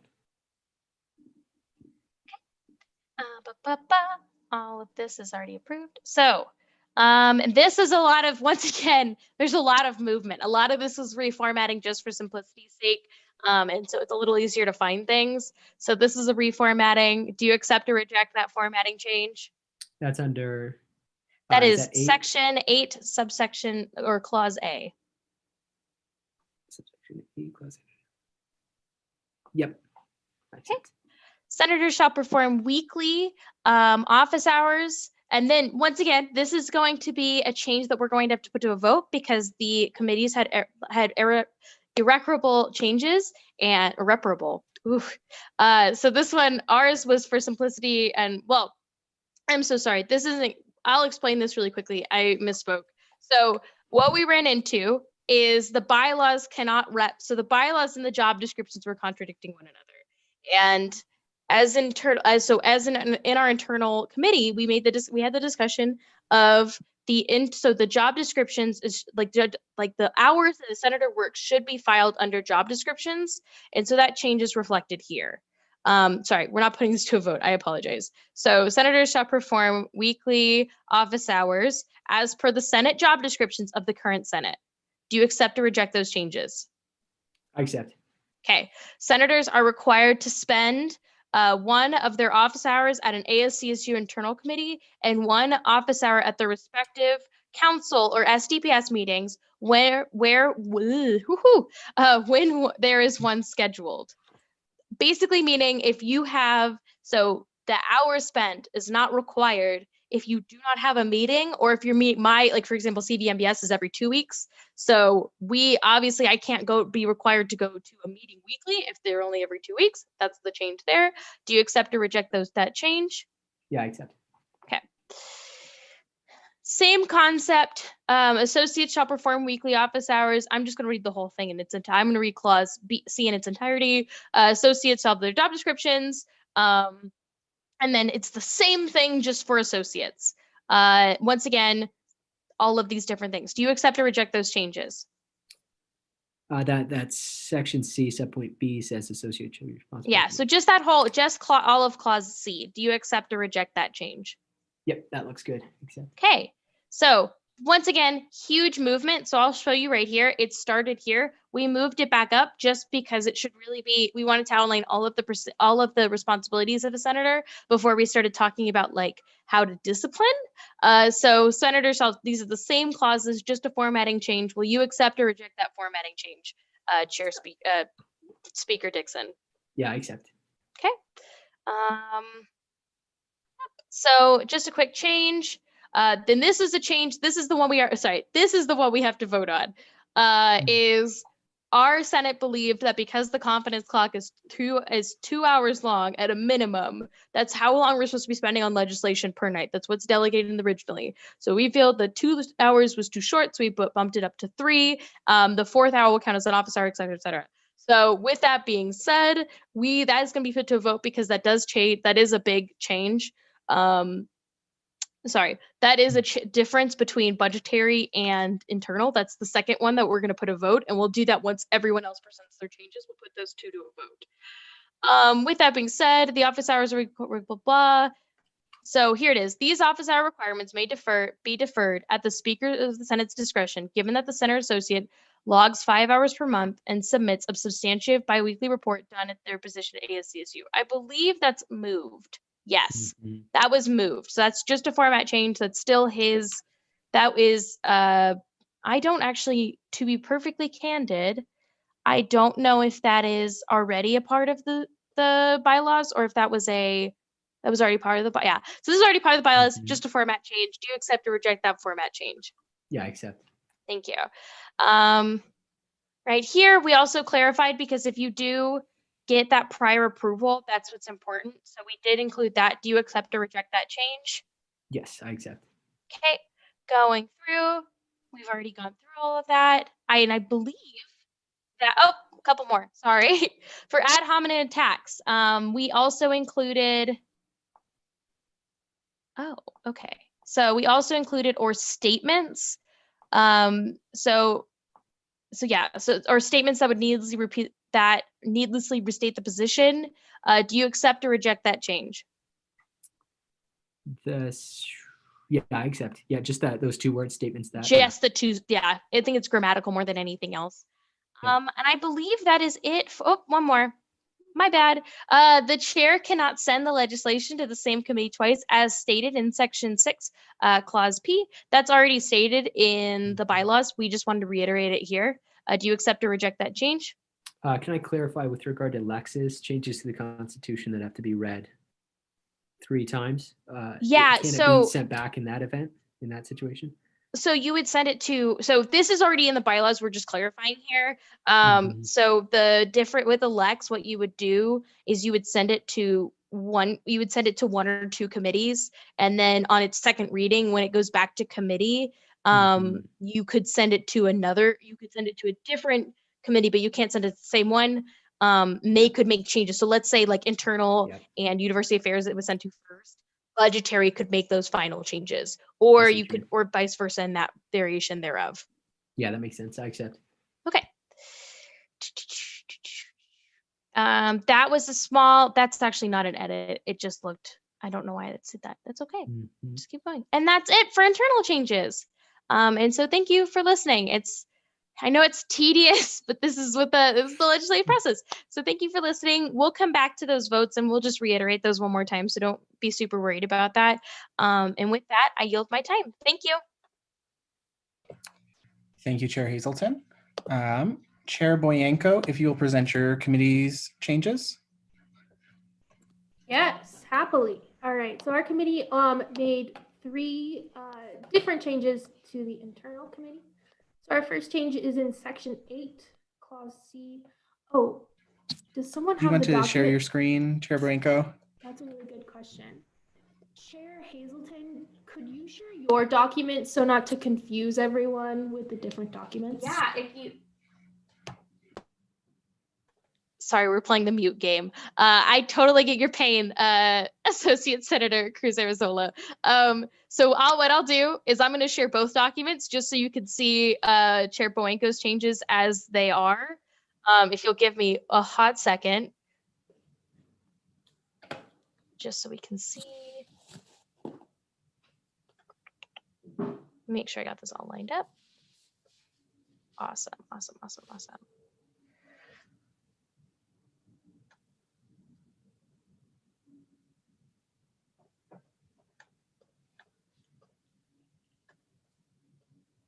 Okay. That should be, you'll be able to see both documents. And just as information for everyone, so there's going to be a bunch of times when, so if a change is made in a different, this is just logistics, and I promise I'll give it right back to you, Mrs. Chair Boyanko. There's going to be a logistics thing where, let's say, so Chair Boyanko and I's document will differ due to the fact because they didn't make the exact same changes. Once a chair has accepted a changes from a different, because we didn't put the changes on a slate, we accepted them one by one. That means if he does not, so those changes are already a part of the document that we're going to vote on. So for example, section 1, clause D, we aren't accepting Chair Boyanko's changes on a slate. So that'll defer to what we've already approved of, just for context. So we don't have to go through the same clauses over and over. Anyway, thank you for letting me do that disclaimer. It's all yours, Chair Boyanko. Just let me know when you want me to scroll. Thank you for that clarification. The first section is section 8, clause C. And the change we made was we added the phrase, senators representing the Graduate Student Council are exempt from all office hour requirements. And this was because the precedent set by past administrations is that graduate students are exempt from office hours because they already contribute so much to our institution. For example, they are our teaching assistants and our research assistants. And senators serving on the Graduate Student Council also serve on other bodies, governing bodies. So we felt it was a little unfair to request that they do office hour requirements. Do you accept those changes? Point of personal privilege. Your mic, Senator Chair Behenko's going out and back. Your voice is going out and back. Okay. Thank you for bringing that to my attention. It's not something I can fix. I spilled a lot of water on my computer, and now this is how my voice sounds. So I apologize for that. Would you like me? I accept. Okay, thank you. Our next is going back up the page, clause A, subsection A.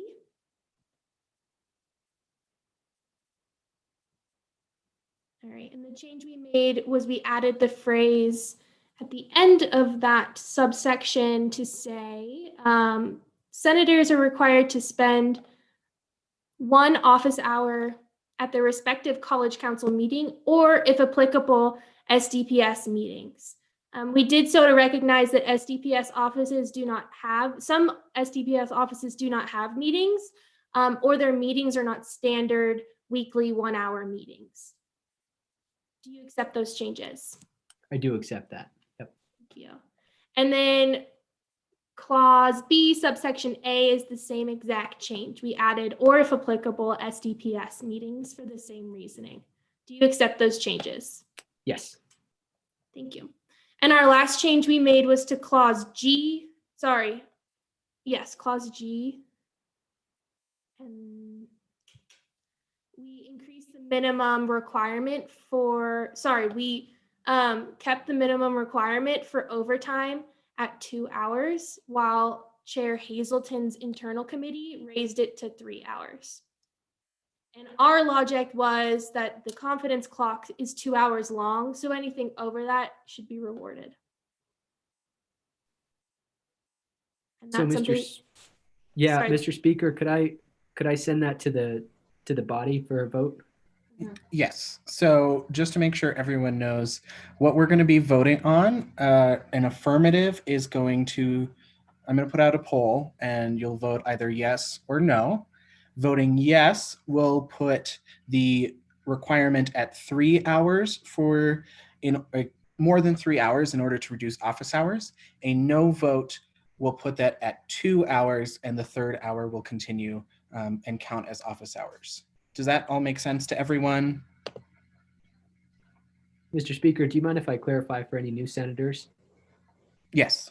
Yep. So just with regard to any meeting that goes beyond 2 hours, any additional hours as it stands, as I proposed it, would be counted towards office hours. If you say yes, like Reyes said, that means you want it to be 3 hours before we start to change the office hours accordingly. So sorry, just to reiterate that was the change that I made originally. Yes. So yes would be accepting the changes that internal made over on the left side of the screen. And a no would be accepting the changes that budgetary made, or the choice that budgetary made to keep it at 2 hours. So I'm going to launch the do poll. A point of information before we send that poll. Yes, Chief of Staff Sloss. Awesome, thanks. I'm not a voting member, so this is just for clarification. But so the vote is between starting that after 3 hours or starting it after 2 hours? Correct. Is the reasoning behind after 3 hours that, like you said, is it because confidence clock is 2 hours and there's probably an hour of other stuff covered in Senate? Yeah, so I can just I think that would be helpful talk. information. Yeah, I can totally just do a little spiel on what internal's logic was one more time. So effectively 2 hours is just for legislation. So it's exclusively legislation as the competence clock. In theory, we want to take that up because we want to have as much legislation churning through as possible. So that was our idea of those 2 hours should be for legislation exclusively, but we have a lot of stuff outside of legislation in the Senate space. Committee reports, like all of the reports for one, ratification of officers, I guess that's the reports, announcements, gallery input are all parts of Senate that should have their own due diligence and we should have time delegated to them, which is why we raised it a third hour, just because we should be spending an hour doing like roll call, gallery input, reports, and then we should be spending 2 hours on legislation. So that's the idea behind the 3 hours.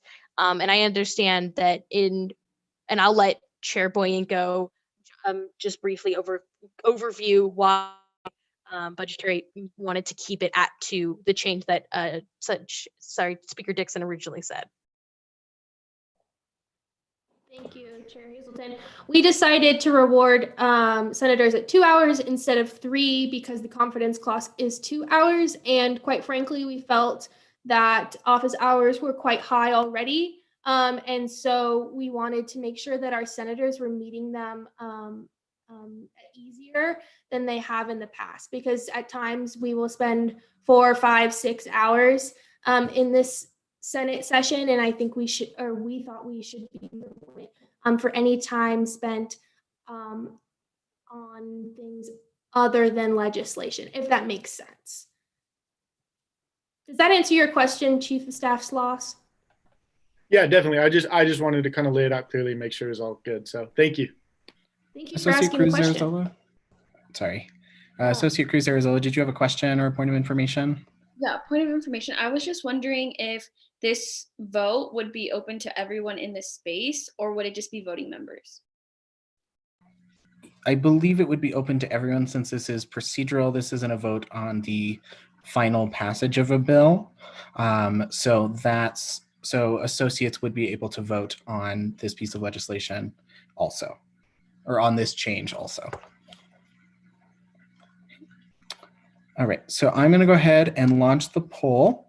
So just as a reminder, a yes vote on the motion will accept the 3 hours on the left. A no on the motion will accept the 2-hour time limit on the right, the budgetary proposed. And if you can't access the poll, please message me directly. If you have any issues, please let me know.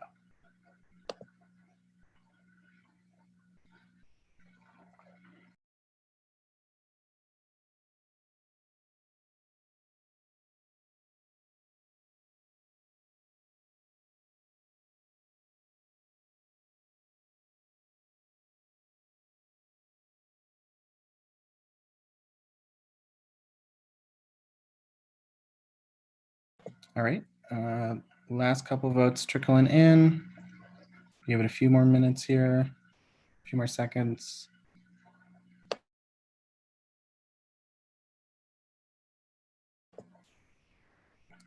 Okay, I'm going to end the poll and share the results. So the hour requirement will stay at 2, with a vote of 12 to 21 to 2. The budgetary affairs changes are accepted. And then we will move on to the other vote that the committees wanted to propose. Oh, sorry, I apologize. Point of information, Speaker Pro Tem for Reyes. Do we want to finish going over Chair Boyenko's changes before we go to that final vote, or do we want to vote now? My apologies, Chair Boyenko, did you have more changes to present? I did not. We're all good to go. Thanks for advocating for me, Chair Hazelton. All right, so if you will scroll up, Chair Hazelton, to the other portion. I believe that is on sponsorships and endorsements of the Senate, subsection G of section 5.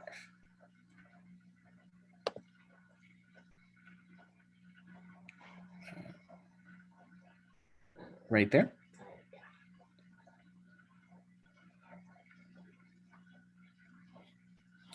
Speaker Dixon, do you want to present your original change that you had made to the bylaws in response or in regards to this section? Yeah, could you help me understand which section we're looking at there? So we're looking at the section about endorsements. So that would be subsection G under section 5 of the bylaws. So on the right, you can see here under subpoint A, there are 3 senators and associate senators are required for endorsement in order to be added to the floor. On the left from internal, there it would stay at the 6 senators or associate senators or members elected or appointed to ex officio status. So I believe you had made the change to 3 senators. Is that correct? That's correct. That was my original change. Okay. And then Chair Hazelton, do you want to present on why internal committee decided to make that change? Yeah, I'd love to. So we have seen a lot of bills coming through that had that didn't have proper endorsements, and that's because often the idea of endorsements is having like co-senators and associate senators look over a bill to confirm with you that that's what you're looking at and looking for, and helping you through that process. It's a really important process of legislation, because when you have the proper endorsements and you have the amount of endorsements that requires, what you run into is the idea of, I'm trying to find the word, like the best wording of this is like 6 people. Like, I, as someone who's gone through like the legislation process, when you go through 6 people, you learn a lot about your own legislation, and you go through this question and answer process, and it prevents bills that have been maybe last minute or aren't necessarily in the best intentions of the Senate, or like specifically the students as a whole. It gives us like the ability to ensure that enough people in the space approve of those changes, like approve of that legislation so it can go forward. It also, just for context, it is not just senators. So basically the idea would be it would be 6, because so it's either like 3 senators and 3 ex officio members, or all ex officio members. So let's say like executive comes up with a bill, 6 of them can endorse it. They already have like also special rules as well, but I mean, they could endorse it as a whole. It's a committee, or it can be, obviously then there's there's the BSOF has their own, they can endorse a bill to go forward, so can S4B. But the idea is that you want as many eyes looking at it as possible, which is why we changed it back to 6 as opposed to the original 3. Just for context, it was originally 6. Last year it was 3 senators and then 3 people with ex officio status. We changed it to just 6 people with ex officio status. But Christian's changes that we looked at, I know this gets convoluted, Christian's changes that we looked at were 3 senators or associate senators. So no exec could like endorse it, and that wouldn't count towards it getting on the floor. Just for that context, so you kind of understand what we're looking at and what changes are we debating right now. Yeah, so that's my whole spiel. Thank you. Mr. Speaker, in the interest of Dixon. interbranch, yeah, in the interest of interbranch relations and efficiency and all of the points that were brought up there, would it be possible for me to accept internal affairs changes as the author and not advance to a vote of the whole body? Correct. Yes. So we I'd like will to exercise that. All right, we will accept the changes from internal affairs. And are there any other changes that need to be presented from committees? Oh, university. University Affairs Chair Rossler, do you have any changes to the bylaws that you needed to present? Yes, my committee made 2 changes. Okay, let me allow you to share your screen. All right, you should be able to share your screen now. Okay, awesome.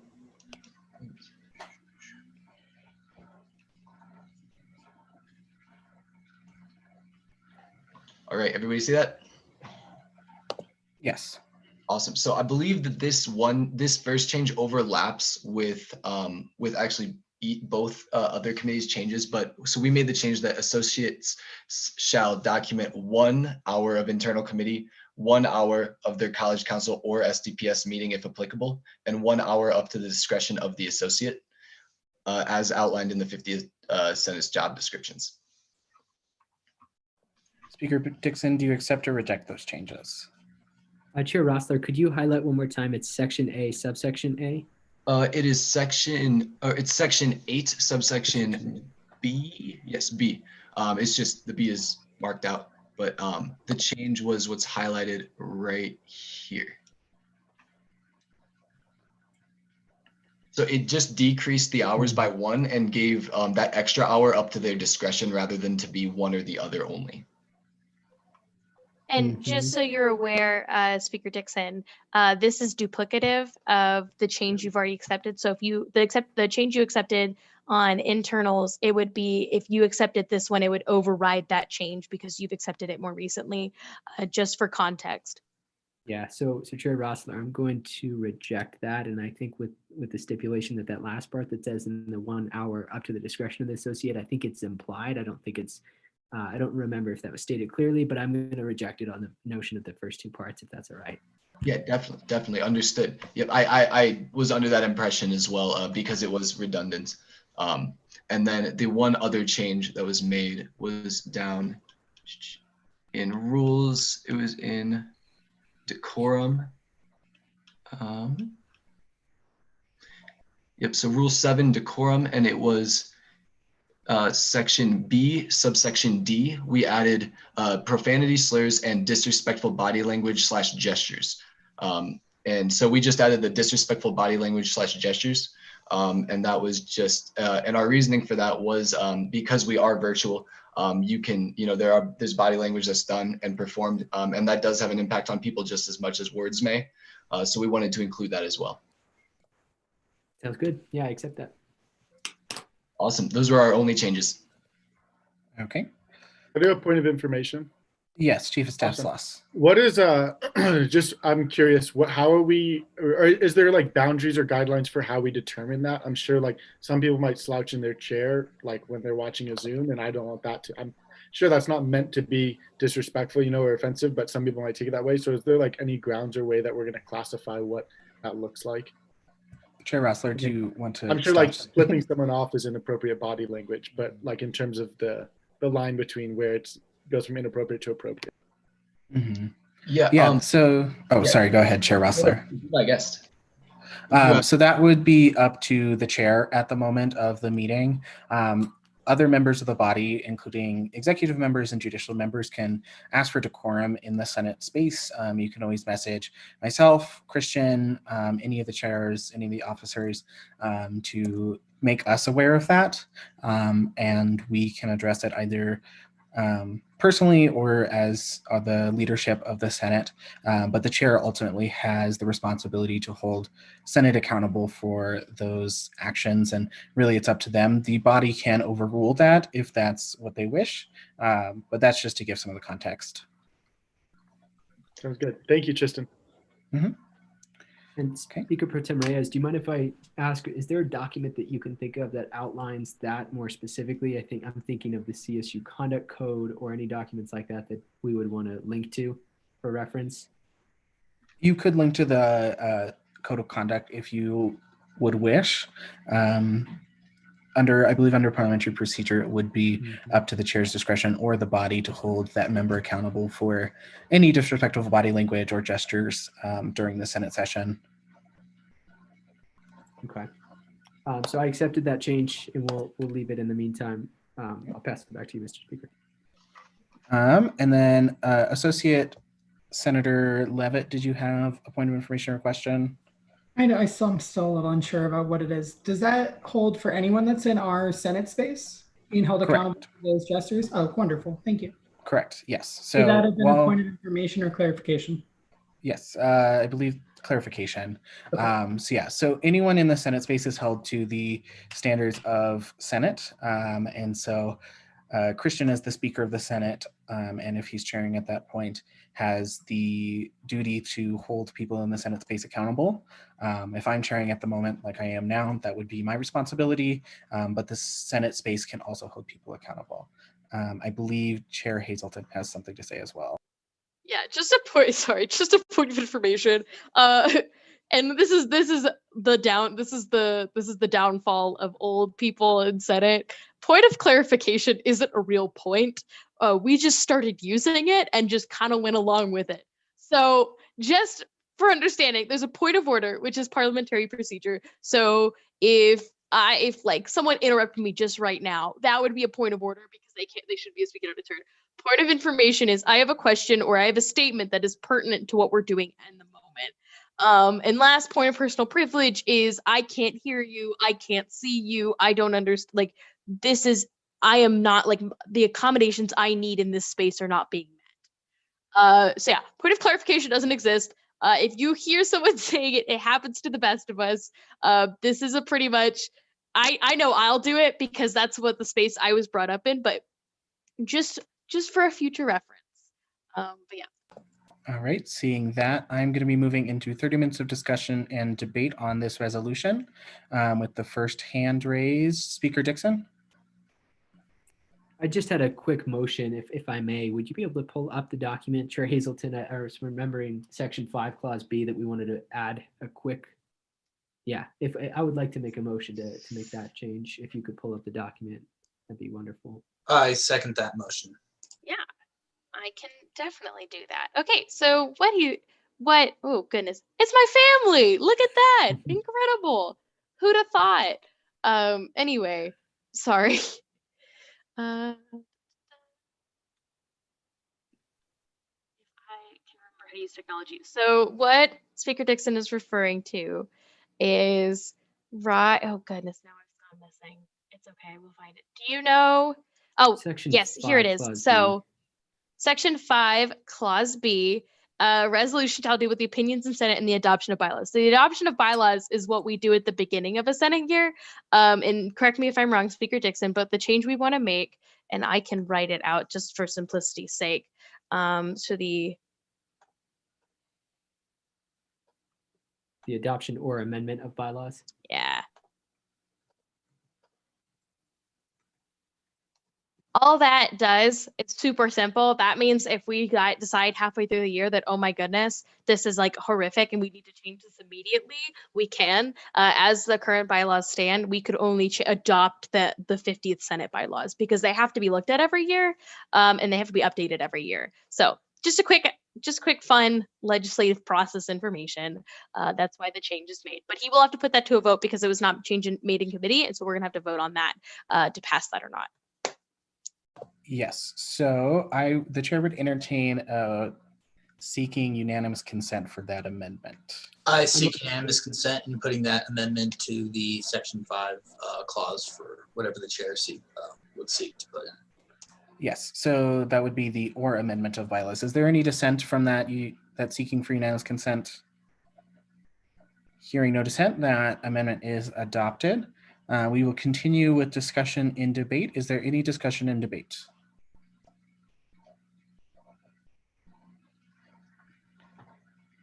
Leave that open. Seeing none, we will end discussion and debate and move to previous question. So if the parliamentarian would kindly pull up the final document that I have prepared a second document with all the changes so that everyone can see the updated version of the document with all the changes that have been accepted at that point. Chair Hazelton, if you will stop sharing your screen, and there you go. So Parliamentarian Clark, will you scroll down? So what is highlighted in yellow is the changes that Internal Affairs made. So for example, right there, the blue is what we made on the floor. And then scrolling down,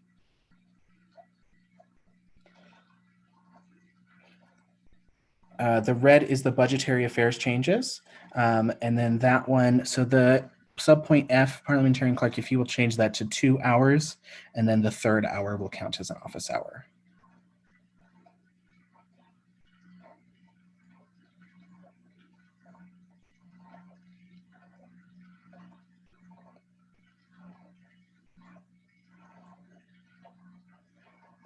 Okay. All right, please scroll down. That one was a formatting change.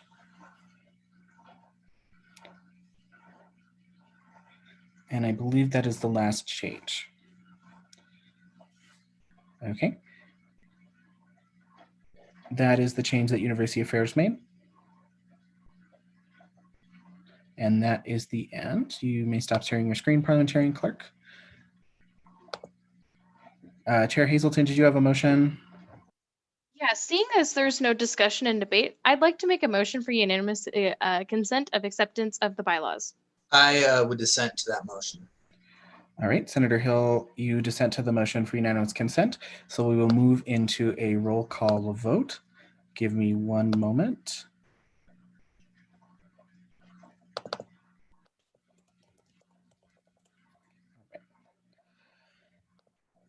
And if I miss your name or mispronounce your name, please let me know.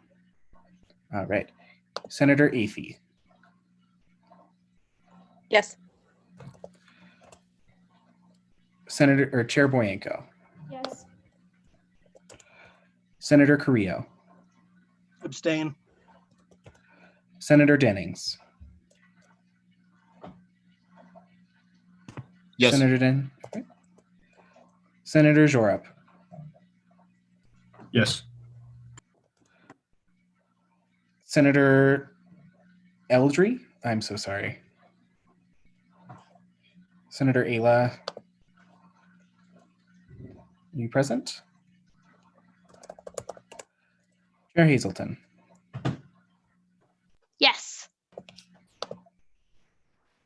Senator Hill. No. Senator Hunter. Yes. Senator Kropp.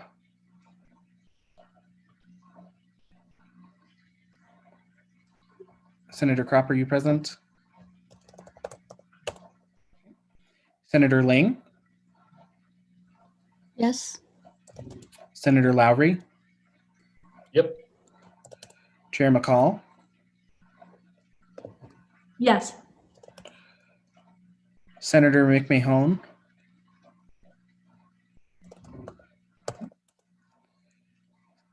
Senator Galvin. Senator Myers. Yes. Senator Nivert. Yes. Senator Nottingham. Yes. Senator Ojeda. Yes. Senator Osterhout. Yes. Senator Quintero. Yes. Chair Rossler. Yes. Senator Townsend. Senator Trin. Yes. Senator Varadarjan. Senator Villasenor. Yes. Senator Robinson. Yes. Chair Tovar. Yes. Senator Jackson. Yes. Senator Fields. Yes. Senator Tefera. Yes. Senator Tequeste. Yes. Senator Torres. Yes. Senator Welch. Yes. Senator Whitaker. Yes. Is there anyone that I missed? Please raise your hand. Senator Paraiso. Paraiso? I'm so sorry. How do you say that? Paraiso. Paraiso. I apologize. I believe you were added tonight, so give me one moment. And how do you vote? Yes. Okay. Am I missing anyone else? Please raise your hand. Seeing none, let me count the votes here.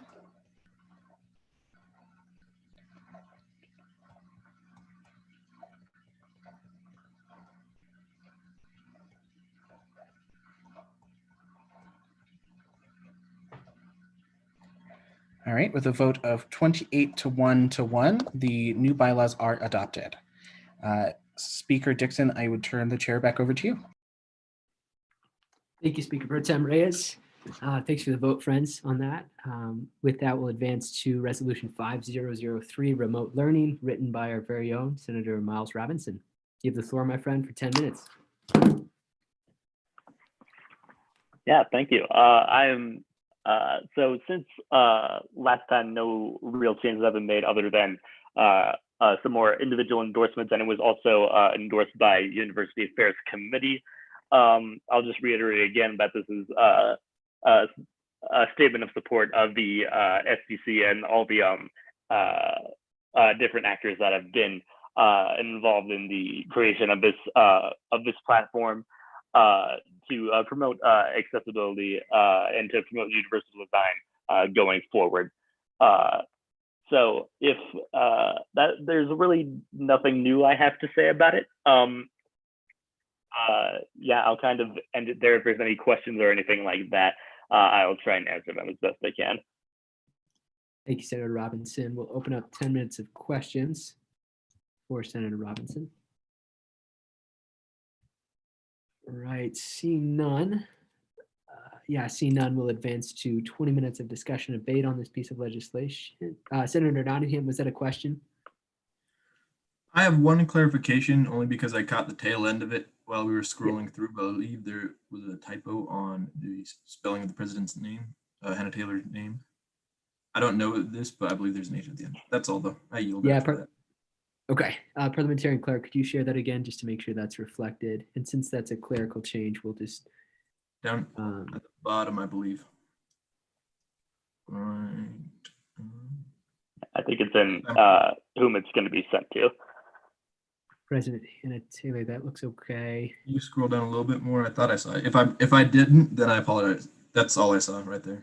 Oh, there it is. And that's a clerical change. That's just names points. So we're okay there. Wonderful. All right. I see no other questions. It looks like Carrillo, you're first on the speakers list. Go ahead. I actually did have a couple questions. Oh, you had questions. Okay.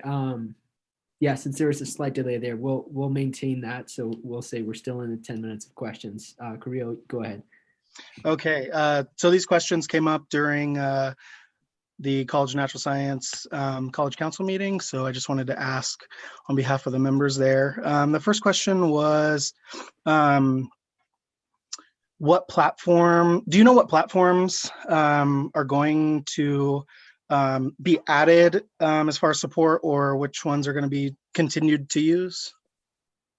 Yeah, and thank you for that question. I'll preface by saying I don't know all the specific things about it, but I'll try and answer as far as I can. As far as I'm aware, I'm pretty sure things like Echo 360. I'm forgetting the other name of it, but there's something that the College of Business uses. And I mentioned those because those are going to be the main platforms that are going to be used in the upcoming semester. And I know that the system is going to be compatible with those different things. So it'll allow for, like it says in the resolution, for live captioning, for interpreter use, things of that nature. So yeah, that's as far as I know about it, if that answers your question.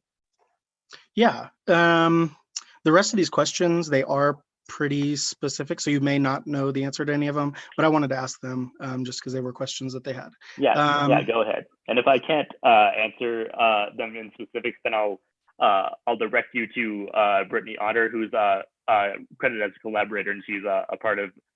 She's been a big part of these discussions. So I'll definitely connect you with them if I can't answer it with any competency, at least. Okay, thank you. The next question was, do you have any idea like what kind of bandwidth requirements and audio visual quality of any new platforms are going to be? I guess that's probably a no based off the last question. I have not the slightest idea. Okay. And then the rest of these questions, I think it's going to go down the same path. So yeah, I'll if you could get me those contacts, I'll try to get that to them as well. Yeah, absolutely. I'll be sure to do that. And thank you for your questions. Yeah, of course. Do you yield, Senator Correa? Yes. Okay, awesome. Thank you. Senator, you're up. I yield to redundancy. All right. Senator Hill. Yes, thank you, Mr. Speaker. So I think my first question for you, Mr. Robinson, is I'm worried about. Are you worried that this resolution, because this pandemic is temporary, but once this is gone, do you feel like just the background here, social interaction is a very key, important part in our culture, and if by putting a remote learning, do you think it's going to discourage individuals to go in person, to have this social interaction with their people, to get involved once this pandemic is over? Because social communication, social skills is a very vital process in one's mental cognitive growth. Do you believe that having continued remote learning is going to discourage people from doing that? It's going to allow people to be like, I'll go to class whenever I want, also something like that. We'll give that precedent to do that. Yeah, thank you for that question. And I'll kind of yield to what I said to you in committee yesterday about this particular question. And I don't see any issues coming up with that at all, honestly.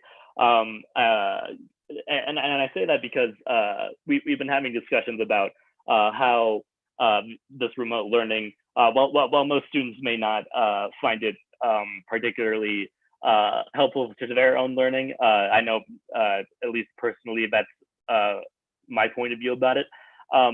There are a good number of students whom this is very helpful to, this form of learning, this remote learning, the hybrid sort of method that we've gone with is very it's very helpful to definitely different populations throughout the university, especially in the disability community.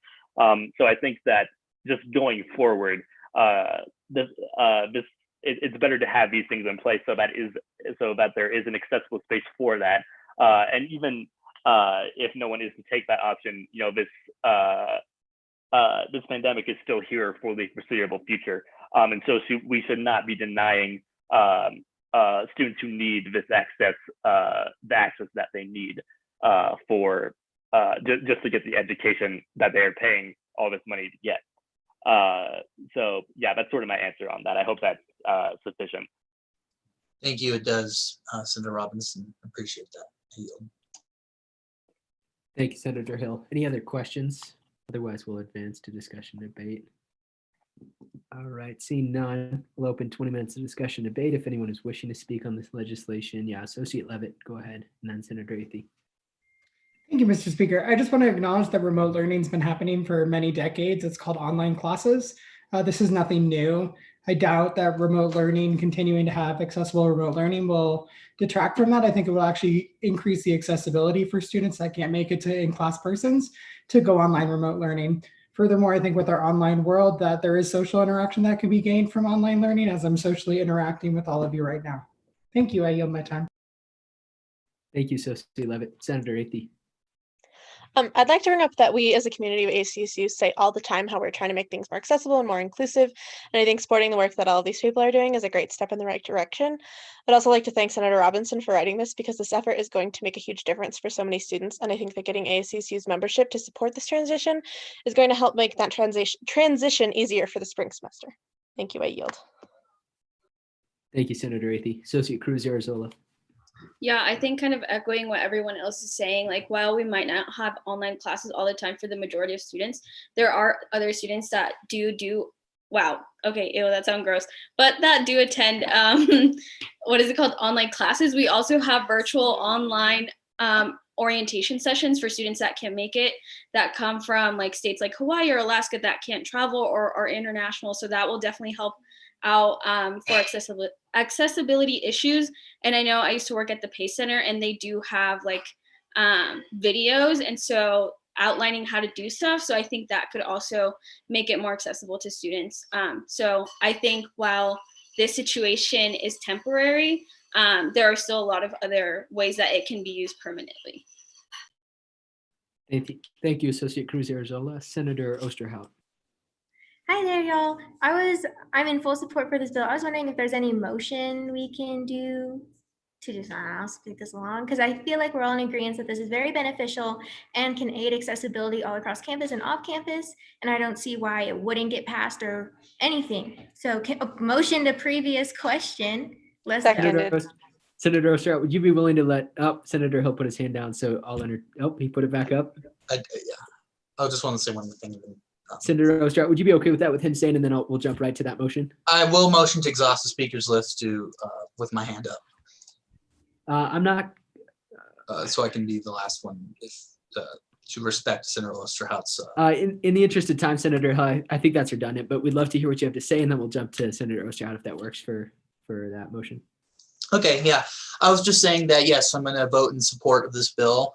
The question I was just asking was to look at it from, all sides and everything. And I do agree, as someone who was in online high school, because of a disability that I have, I agree that I think this is going to be a very accessible and important thing for a lot of students. So I would like to, I would like to motion to return to previous questions for a vote.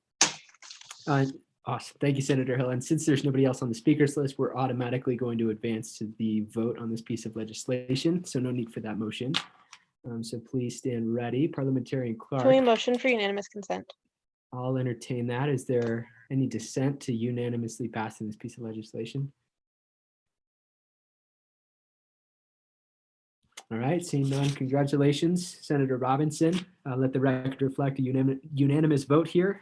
Please let us know. We know it doesn't stop here, Senator Robinson. I'm sure there's a lot of work ahead. And so please involve us in that advocacy and the ongoing work. And thanks for everything you're doing. Yeah, thank you all for your support. And this is going to be not just something that's going to, be impactful in the community that I represent, but all of you are going to reap the benefits of this. This is about universal design and about creating a more efficient and accessible platform for all students. So I want to thank you all for the support. I appreciate it a ton. Thank you. Yeah, well done. And for the folks watching at home, we have 47 individuals in the meeting right now. It's not reflected on the live stream, but 47 folks who are here supporting Senator Miles Robinson, the work he's doing. So yeah, thank you again, my friend. We'll advance to announcements. Are there any announcements this week? With the first raised hand, otherwise we'll move towards adjourning. Senator Nottingham, go ahead.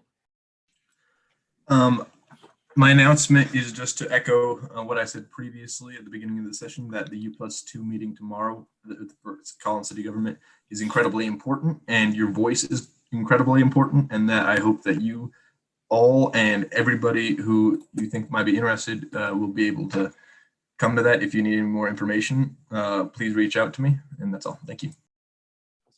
Thank you, Senator Nottingham. Also, shout out to Brittany Otter. Thank you for sticking around as long as you have. We really appreciate the work you're doing as well. Yeah, Speaker Pro Tem Reyes. I just wanted to give a real quick announcement. Since this is our last Senate session of the semester, there is no more essentially expected of you until the spring semester comes back around. Please enjoy winter break.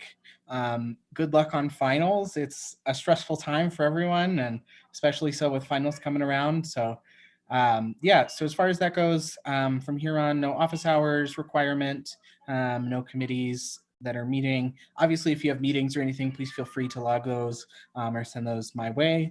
But yeah, that's all I wanted to say. And I will send an email out in the spring once those requirements start back up. Thank you, Speaker Pro Tem. Senator Torres, you have the floor. Hey guys, so I know I might this might sound like a broken record by now, but I'm just urging you all to stay cautious over the holidays, especially because we see the trend of COVID cases rising, which is it's just really, it's getting to a point where our hospitals are getting overwhelmed, and I have a few friends from my county that work in the local hospital, and they're exhausted, they're tired. So do whatever you can to social distance and tell your friends. So just stay safe, and yeah, I yield. Yeah. Well said, Senator Torres. Any final comments? Yeah, Chief of Staff's loss. Thank you, Speaker Dixon. Well, this maybe pales in comparison to Senator Torres's announcements, but it was mentioned in the executive report that we're considering hosting a meeting by the exec branch that would be open to senators and justices to attend and take in ideas on what we're working on and how it could better include everyone in the conversation. we're not in person, so it's like a visible raise of hands on cameras doesn't work, but maybe a raise of hands via the raise of hands thing on Zoom.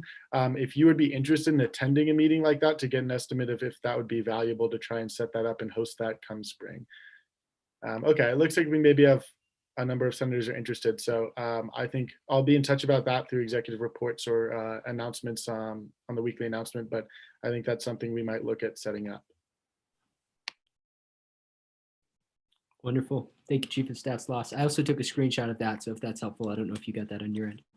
Any final comments? I see a couple of hands still up, but I'll let you put them down unless you have an announcement. Senator Villasenor. Sorry, I think I just forgot to put my hand down. Oh, no My worries. bad. Yeah, no worries. Yeah, Chair Rossler. Yeah, I just wanted to echo what I was talking about previously from the WJC. They wrote an open letter, and I just want to share that in the chat with you all to see this. I thought that it was really, really impactful, super important to see and acknowledge. And if you could spread it, I think it's really, really important. So yeah, that's all I have to say. I yield. Thanks for sharing. All right, seeing no final comments. Yeah, like Speaker Pro Tem Reyes said, enjoy the break. Make sure you spend time to rest and recover, right? Prioritize your mental health. Keep that in mind, right? We'll still be here when you all get back from break. But I do hope you get the chance to recharge. We'll jump into the final roll call here. Speaker Pro Tem Reyes, are you able to get a screenshot there? Yes, give me one moment. Wonderful. Yeah, and just a reminder, again, no office hours or outreach hours this week. This was the only expectation. And since Friday, budgetary affairs is canceled, if you were a part of that group, if you're a part of that group, consider yourself off the hook there, because obviously, obviously that was up to the discretion of the chair to cancel. So if you were a part of budgetary, no worries on that end, and no other requirements. You all ready for us, Speaker Pro Tem? Yes, you are all good. I've already taken a screenshot, so we're good. Hey, I appreciate you all. You're amazing. Rest, recover. I'll stick around if you have any questions. Okay, love y'all.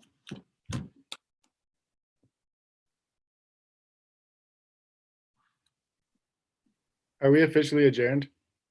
Yes, we are officially adjourned. Christian, you and Part of My Take, a Barstool Sports podcast, both end their meetings with love y'all. Just a point of information for you. Point of information. Thank you, Chief of Staff Sloss. They're the #1 sports podcast in the world. So you're taking, it's good. It's a good taking names.